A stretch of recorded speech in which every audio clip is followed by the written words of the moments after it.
ಸ್ನೇಹಿತರೆ ನಮಸ್ಕಾರ. ಸರಳಜೀವಿ ಚೀನಾಯಕ್ ಯೂಟ್ಯೂಬ್ ಚಾನಲ್ಗೆ ಆತ್ಮೀಯ ಸ್ವಾಗತ. ಸ್ನೇಹಿತರೆ, ತಂದೆಯ ಸಾವಿಗೆ ಪ್ರತಿಕಾರವನ್ನು ತೀರಿಸಿಕೊಳ್ಳಲು ತನ್ನ ಪ್ರಾಣವನ್ನೇ ಒತ್ತೆಯಿಟ್ಟ ಗುರು ದ್ರೋಣಾಚಾರ್ಯರ ಮಗನೇ ಈ ಅಶ್ವತ್ಥಾಮ. ಸ್ನೇಹಿತರೆ, ಅಶ್ವತ್ಥಾಮನ ಬಳಿ ಒಂದು ದೈವಿಕ ಆಯುಧವಿತ್ತು. ಆ ಆಯುಧದಿಂದಲೇ ಅವನು ಮಹಾಭಾರತ ಯುದ್ಧದಲ್ಲಿ ಹೋರಾಟ ಮಾಡ್ತಾನೆ. ಅಶ್ವತ್ಥಾಮನ ಕೈಯಲ್ಲಿರುವ ಆ ದೈವಿಕ ಆಯುಧವನ್ನು ನೀಡಿದವರು ಯಾರು ಗೊತ್ತಾ? ಸ್ನೇಹಿತರೆ, ನಾವು ನೀವೆಲ್ಲ ಮಹಾಭಾರತದ ಕಥೆಯನ್ನು ಎಷ್ಟೇ ಓದಿ ತಿಳಿದುಕೊಂಡರೂ ಅದು ಪೂರ್ಣಗೊಳ್ಳುವುದಿಲ್ಲವೋ ಹಾಗೆಯೇ ಅದರಲ್ಲಿನ ವಿಚಿತ್ರಗಳು ಕೂಡ ಪೂರ್ಣಗೊಳ್ಳುವುದಿಲ್ಲ. ಮಹಾಭಾರತದಲ್ಲಿನ ಎಷ್ಟೇ ರಹಸ್ಯಗಳು ಓದಿದರೂ ಮತ್ತಷ್ಟು ಮಗದಷ್ಟು ರಹಸ್ಯಗಳು ನಮ್ಮ ಕಣ್ಮುಂದೆ ಬರುತ್ತವೆ. ಜನಸಾಮಾನ್ಯರಿಗೆ ತಿಳಿದೇ ಇರುವಂತಹ ಅದೆಷ್ಟೋ ಆಸಕ್ತಿದಾಯಕ ಸಂಗತಿಗಳು, ಕಥೆಗಳು ಇದರಲ್ಲಿವೆ. ಮಹಾಭಾರತದಲ್ಲಿ ಯಾವಾಗ ದ್ರೋಣರ ಹತ್ಯೆಯಾಗುತ್ತದೋ ಅಲ್ಲಿಂದ ದ್ರೋಣರ ಮಗ ಅಶ್ವತ್ಥಾಮನ ದ್ವೇಷ ಪಾಂಡವರ ಮೇಲೆ ಹೆಚ್ಚಾಗತೊಡಗುತ್ತದೆ. ಮಹಾಭಾರತದಲ್ಲಿ ದ್ರೋಣರನ್ನು ಮೋಸದಿಂದ ಕೊಂದಿರುವ ವಿಚಾರ ಎಲ್ಲರಿಗೂ ತಿಳಿದಿರುವುದಾಗಿದೆ. ಇದಾದ ಬಳಿಕ ಅಶ್ವತ್ಥಾಮ ತನ್ನ ತಂದೆಯ ಸಾವಿಗೆ ನ್ಯಾಯವನ್ನು ಒದಗಿಸಲು ಪಾಂಡವರ ಸಂಹಾರಕ್ಕೆ ಮುಂದಾಗ್ತಾನೆ. ಈ ಸಂದರ್ಭದಲ್ಲಿ ಅಶ್ವತ್ಥಾಮನಿಗೆ ಸಾಥ್ ನೀಡಿದ್ದು ಒಂದು ದೈವಿಕ ಆಯುಧ. ಆ ಆಯುಧದ ವಿಶೇಷತೆ ಏನು? ಅಶ್ವತ್ಥಾಮನಿಗೆ ಈ ಆಯುಧವನ್ನು ನೀಡಿದವರು ಯಾರು ಎನ್ನುವುದು ಈ ವಿಡಿಯೋದಲ್ಲಿ ನಿಮಗೆ ತಿಳಿಸ್ಕೊಡ್ತಾ ಇದ್ದೀನಿ.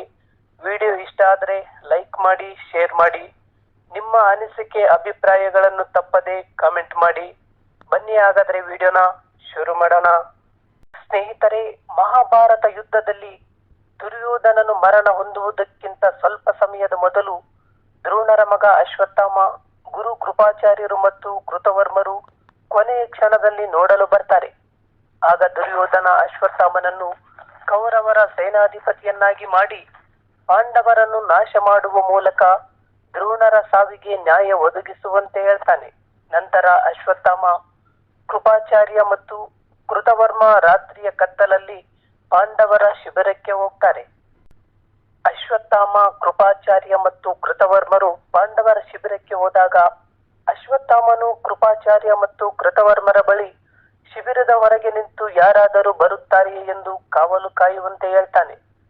ಶಿಬಿರದ ಒಳಗೆ ಹೋಗುತ್ತಿದ್ದಂತೆಯೇ ಅಶ್ವತ್ಥಾಮನಿಗೆ ಅಲ್ಲಿ ಓರ್ವ ವಿರಾಟ ಪುರುಷ ಕಾಣಿಸ್ತಾನೆ.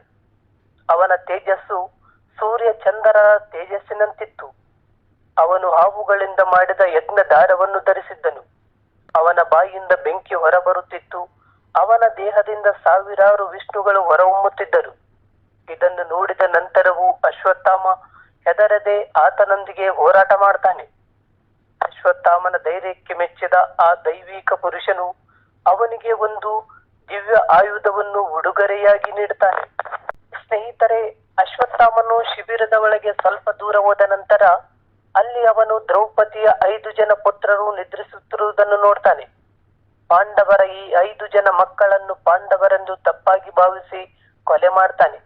ಇದಾದ ನಂತರ ಅಶ್ವತ್ಥಾಮನು ಸಾತ್ಯಕಿ, ದುಷ್ಟತುಮ್ನ ಮುಂತಾದ ಯೂರರನ್ನು ಈ ದೈವಿಕ ಆಯುಧದಿಂದ ಕೊಲೆ ಮಾಡ್ತಾನೆ. ಇದು ಅಲ್ಲದೆ ಅಶ್ವತ್ಥಾಮನು ಪಾಂಡವರ ಶಿಬಿರದಲ್ಲಿ ಮಲಗಿದ್ದ ಇತರ ಯೋಧರನ್ನು ಸಹ ಕೊಲೆ ಮಾಡ್ತಾನೆ.